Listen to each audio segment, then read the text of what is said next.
All right, here's what happened when I served my husband with divorce papers while he was in the middle of a 6-week-long silent treatment. Hey, beautiful people, how you are doing today? It's your girl Destiny here, and welcome to my channel. How you are doing? Hope you guys are doing great. So today's video is another story time. Let's get into the story time. You guys are loving the story time, okay? So let's get into the story time. So this story time is a story time of a woman who came to share the story of how her husband will keep like we just pick a fight with her and not talk to her for weeks upon weeks, even when they travel, even when they're on vacation. And she said for the longest time, she hoped that this man would change. And they went to therapy, they tried to resolve issues, but would not. She said when this thing happened, when she started, like the first time they went on a trip together, she spoke to herself when the husband decided to pick a fight and not speak to her. And she told herself, like, you know what, you either sit down here and be miserable and don't enjoy this vacation, or you go out there and see the city and enjoy yourself and have a good time. And that was exactly what she did. And immediately she did that, she just found that freedom for which even whenever the husband is angry and the husband is in no talking terms with her, she even finds more relief than when he is, because at that point in time she no longer cooks, clean, or do anything for him, and she will go on and just live her best life. But eventually, she said what this man was teaching her is that for her to be able to live without him. And I feel like this is a very important conversation that we have, because as women we are taught to always need somebody in our life, whether our parents, our family, then move on to our boyfriend, then husbands and fiance and all that. But she said by the time she had that conversation, she realized that she can live without him. And that is a very strong, powerful word for a woman to say she can live without her husband, because most of the time we cling on to it. Anyway, I'm super excited for you guys to hear this story, because eventually it was done for the husband giving her, fighting with her, or having the silent treatment again for 6 weeks. And then she filed for divorce. And this man went ahead to sign papers without realizing how serious she is. And he was shocked when the divorce was final. Anyway, guys, please let's just go check out this video and then we'll come back and talk more. And I would like to know your own take down in the comment section. Okay, so let's go check it out and then we'll come back and talk more. Ex-husband used to give me the silent treatment, also called stonewalling. It would usually last about 2 weeks and he would completely ignore me. Like, I would ask him a direct question and it's like I wasn't even there. And at first when this would happen, I would get so upset.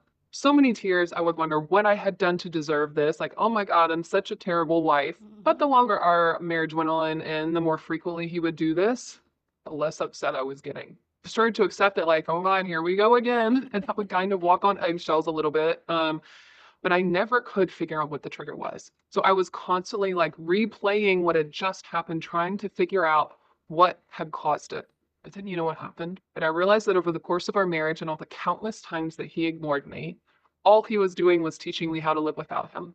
He was teaching me how to rely on myself. He would quite literally ignore me on vacation. The first time it happened was in Italy. The second we landed in Rome, complete shutdown. Nothing happened. We hadn't been in an argument. He just completely shut down. And it was in that moment, standing in that hotel room, not even a 2-minute walk to the Coliseum, that I had the conversation with myself. Jess, you can either sit here with this miserable man baby and be ignored for the 3 or 4 days that we're in Rome, or you can put your big girl panties on and get out there and see Rome by yourself. And guess what I did? I took in Rome by myself and I had a great time. And then we went to Sorrento and he pulled the same shit. And guess what happened? I saw Sorrento by myself and had a great time. And after that trip, my whole perspective changed. I had changed. So whenever he would have one of those temper tantrums after this, I started to feel happy and relieved. Like, I would be like anticipating the next one with a little bit of excitement, because I knew that I wouldn't be cooking for him anymore. I wouldn't have to take care of him anymore. He would go and sleep in the guest room like that was such a punishment. Like, joke's on you, buddy boy. You snore like a freight train. The sleep that I get when you're ignoring me is the best sleep of my life. When I filed for divorce, he was in the middle of a 6-week-long silent treatment. 6 weeks? That's a long time to not be speaking to someone that you live with. That was by far the longest time, and it was also the last. All right, here's what happened when I served my husband with divorce papers while he was in the middle of a 6-week-long silent treatment. When I told him that I had filed the paperwork and that I was in fact divorcing him, he was definitely surprised and shocked. He didn't see it coming. However, He was not as surprised and shocked as I thought. I thought there would be a really big like blowout. That's when I realized he doesn't believe me. He doesn't think I'm being serious. So for context, and because y'all asked, I did try to leave him 2 times prior to actually leaving him. The first time we had been married for about 2 years, and he cried and sobbed and begged and pleaded and promised that he would get help and put on this big production. Being newly married, I didn't have any reason not to believe him, and I had never been in this position before. I'd never experienced anyone like him before, so I stayed. The second time was about 3 years later. Again, put on the big production, the tears, the begging, all of it, and I left anyway. So we were living in the UK at the time. I moved back to my hometown. About a month after that, he, begged really nicely to go to this marriage retreat with him. Not so we would get back together, but so he would finally get the help that he knew that he needed after that time apart from me. He just knew. I thought, dumb here, you know what? This has been hard for me too. I could probably use the help, right? So I went to the marriage retreat. We ended up getting back together. To be fair, I thought, hey, we just got help. He was really like active at the, at the retreat. And I thought like good things were to come from it. Yeah, that didn't happen. As soon as we got to his next assignment, he's military, we were in Hawaii. And of course, there were 1,000 bullshit reasons why he couldn't continue counseling. So at this point, we are now 7 years into a marriage, and I am 1,000% sure he is never going to change, things will never get better, and I am ready to leave him. I knew that I could walk away knowing that I had done everything in my power to make it work. I walked away with 0 regrets. So thank goodness we were in Hawaii, because Hawaii, the divorce process for an uncontested divorce is stupid quick and easy. This whole process was a month. All you do is go to the courthouse, you pay the $250 to file, you get some paperwork, fill it out, both of you sign it, you take it back, they check it for you, get some more paperwork, fill it out, sign it, they check it for you. You do that a couple of times, and then you just submit everything and you wait for the final decree. And during this process, we even had a sit-down conversation, a really calm conversation about how we were going to divide everything up. So I thought wow, this is actually going really well. Until he realizes, I've signed quite a few papers. She's serious. This is really happening. And so this is where it starts to get fun. I had been leaving the paperwork on the kitchen counter so he could sign it in the morning before he went to work.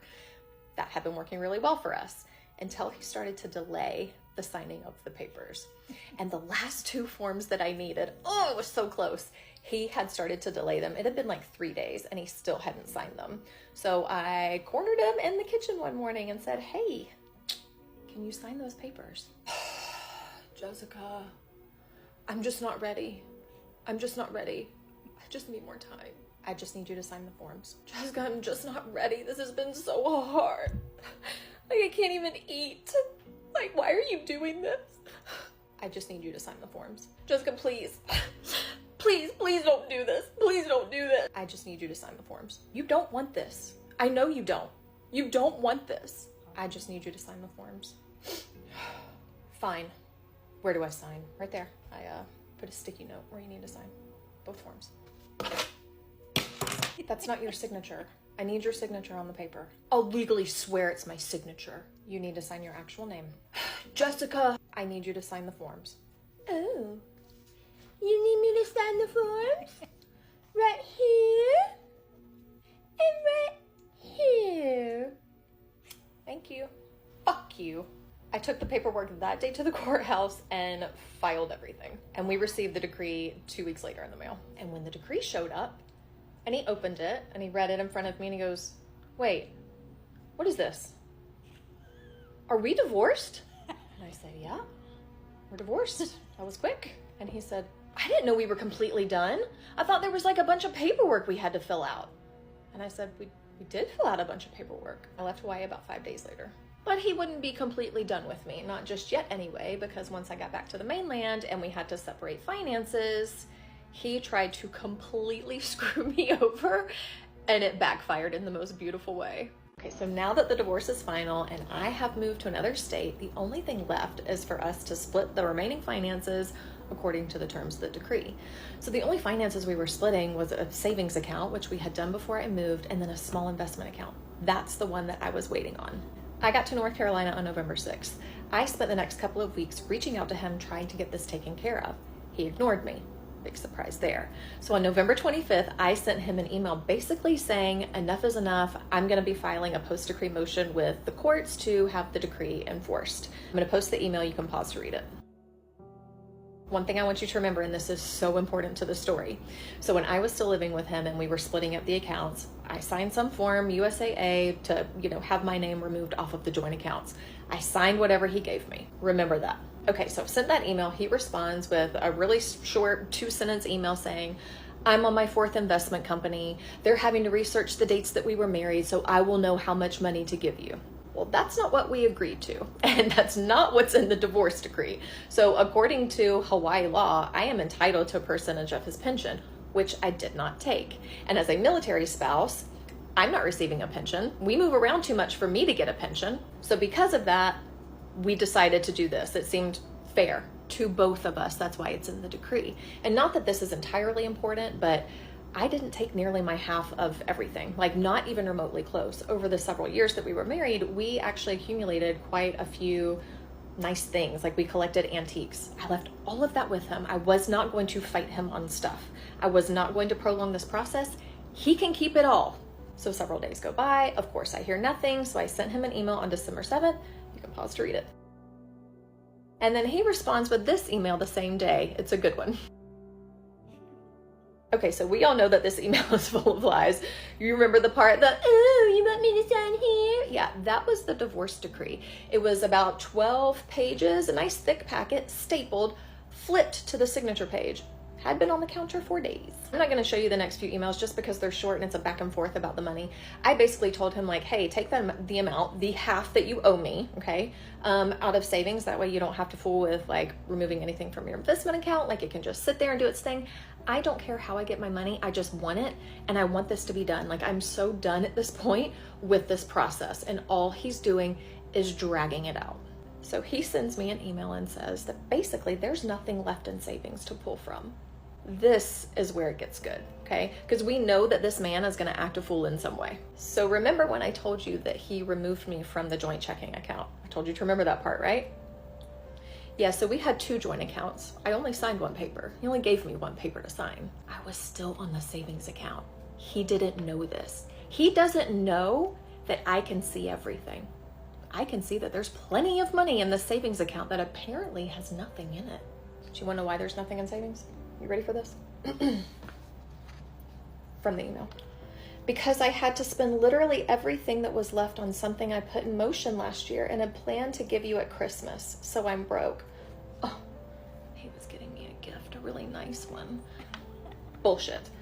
We all know this is a lie. We all know that he is manipulating this situation and he's trying to manipulate me. I decided at this point, I'm going to call USAA. The guy that I talked to said, I mean, this is a joint account. He said, this is your money, like just as much as it is his. If you want to wipe this account completely out, you are legally entitled to do that. So I responded to that email with, you and I both know you aren't broke. It's a lie and you're trying to manipulate the situation. This seems to be getting emotional and it really shouldn't be. We should be done with this by now. He responded with, yeah, nope, not lying, not manipulating, not emotional. I have what I have and it's right here, black and white. I fully agree we should be done. He attached a picture to this email. Y'all get ready for this. You literally can't make this up. Okay, so yeah, all of this is photoshopped. He literally attached this to the email to prove how broke he is. Okay, so that 15 cents, that's the savings account that he's referencing. Today, I don't remember what was in that account, but it was lots and lots of dollars. So at this point, I'm done being patient. I'm done waiting. I go into that account and I wipe it out, leaving only the 15 cents that he claims is in there. Just kidding. I didn't do that, y'all. I did not do that. I have morals, okay? I'm not like him. I took my half, the exact amount that we agreed on in the decree. That's what I took. But the petty Betty in me sat in that delicious little moment and just envisioned what it would feel like if I was that kind of person. It was a good feeling. It's really powerful. But I did the right thing. Now, I know that he doesn't check his accounts until around payday or a couple days after. I always handled the finances, paid the bills, took care of all that stuff. So I knew that I had a couple of days after I took my half, and it did. It took about a day or 2, and then I checked and he had removed me from the account, and we haven't spoken since. So this October will be 4 years that we have been divorced. About a year after this, however, his first wife found me on Facebook. Her stories were quite different than the ones he told me about her. Weird. Yeah, she got it a lot worse than I did, so I guess I got off easy. Okay. I love this. I love the story times. Like, I really like it when it's coming genuinely from the person. Not that the other lady one I did as from Reddit, not that anything is wrong, but hearing this woman share a story, just, I love it. Anyway, please go down in the comment section and share your thought. Love to know what you think about this amazing conversation down in the comment section. But as always, keep it respectful. You're on this channel, we're allowed to disagree, but we do it in a respectful way. So go ahead, feel free and share your thought, okay? So for me, there's so much um, thing I feel like as women, we can learn from stories like this and just know how to move in our relationship. Like I always say, yeah, I am married, and what I'm just trying to tell women is that protect yourself, be very intentional about yourself, and know how you move, okay? So first of this woman, and this is another thing, when I told you guys I went on a solo trip for my 40th birthday, I have never been on a solo trip by myself. And sometimes, as women, we are naturally raised to really be scared of being alone, doing things at our home. But the truth is that by the time you start doing these things, it becomes a lot easier. And like, you're just like, wow, why haven't I done this all this while? Like for me, this is the beginning of a solo trip for me. Like I'm going to keep going on more solo trips, but that's just what it is, because naturally we are raised to go from our parents' house to our husband's house. Like we were raised naturally to need to always cling somebody, to serve, like always have them in our life for us to serve them, rather than us looking inside us and then centering ourselves and then know that it's okay to be alone. But as women, they tell us that they put this fear in us to be alone is a bad thing, and that scares a whole lot of us being alone. But by the time you try it, like by the time you try doing things alone by yourself, it's a different type of power. It's a different type of empowerment. Honestly, guys, like I would say, it is a different form of power, and that's what this woman did. And thank God she did it, and she eventually found out what it is. Like, imagine them going on that trip, and this man just literally just fight with her, not talking to her for weeks. He has ruined the trip for himself and her, but she chooses not to. And this is why when I talk to myself and my friends, I always say, like, you know what, the person that controls how you feel and what you do is you. Nobody can, as much as they can try to manipulate you and know that, the person that has the power is you. If you let it, it will get to you. If you don't, it won't get to you.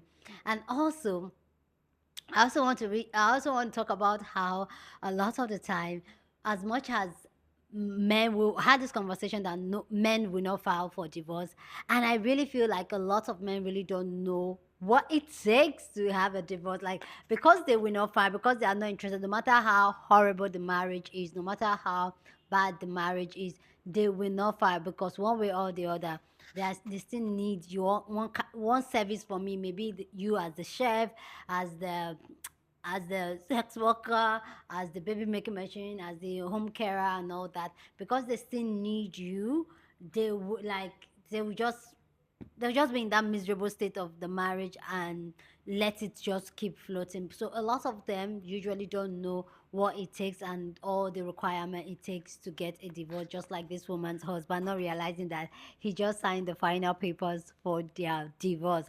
And this story also points out some things that I always like talking about as women.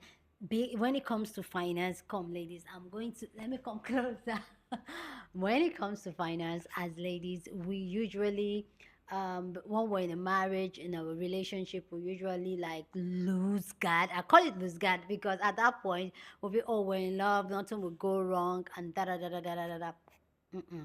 I get it. We don't hope for anything to go wrong, but always protect yourself. And that's something I we talk about a lot here. Always center yourself and always protect yourself, and ask yourself, how does this serve you? And if this thing goes left, we're not praying it goes left, okay? But if it goes left, are you going to be okay? Are you going to be fine? And a lot of the time as women, we don't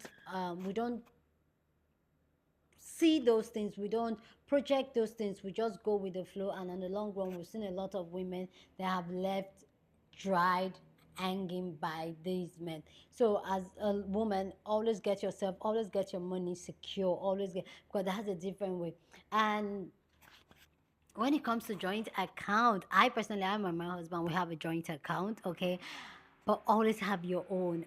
Always, always have your own. And she's a bigger person, because if I was her, that man will not even see any money. The way I will wipe that account, that joint account, he will not even see a dime. But she's a bigger person. And you guys know I was really shocked, because I was so happy when she said, and I thought she did it, because Mm.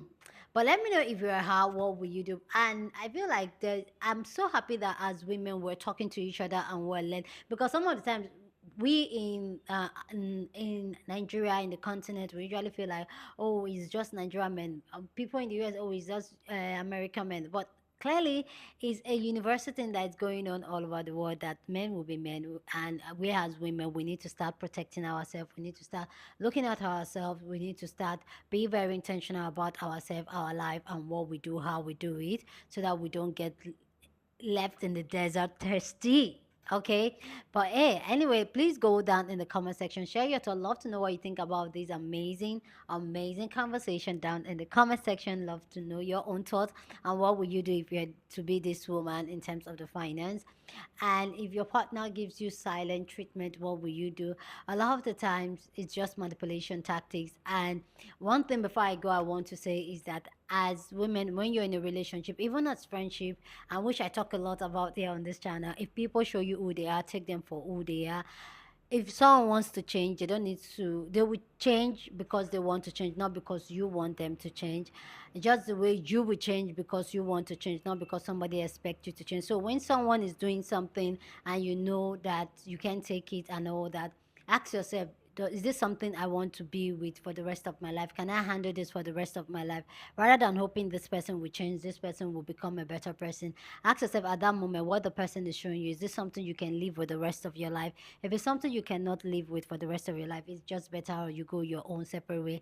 And I feel like this just boils down to a lot of the times where women hold on to this type of marriages, this type of relationship for a long time, because they are hoping for the best, hoping for their partner to come around and change and become that better man, better person that they should or they wish they are.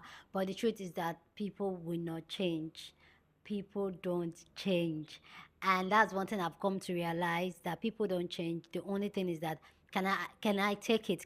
Is this something I can live with? If it's not something I can live with, I'm just going to bounce, because people expect you to conform to them. People expect you to mold to them. But at the long run, when you mold to them, it boils down to resentment and all that. So ask yourself, when your partner is doing something, or your friend, even your family member is doing something that doesn't sit well with you, doesn't align with you, ask yourself, is this something you can put up for the rest of your life? If it's not something you can put up in the rest of your life, then let it go. Anyway, guys, please go down in the comment section and share your thoughts. Love to know what you think about this amazing story time and conversation down in the comment section. But as always, keep it respectful. Here on this channel, we're allowed to disagree, but we do it in a respectful way. So go ahead, feel free and share your thought. Don't forget to give this video a thumbs up. Please smash the like button, because this helps YouTube to push up my content for more people to see, and that will be supporting this channel and this girl here. So go on and do that. Subscribe if you haven't, and I'll see you guys in my next video. Deuces.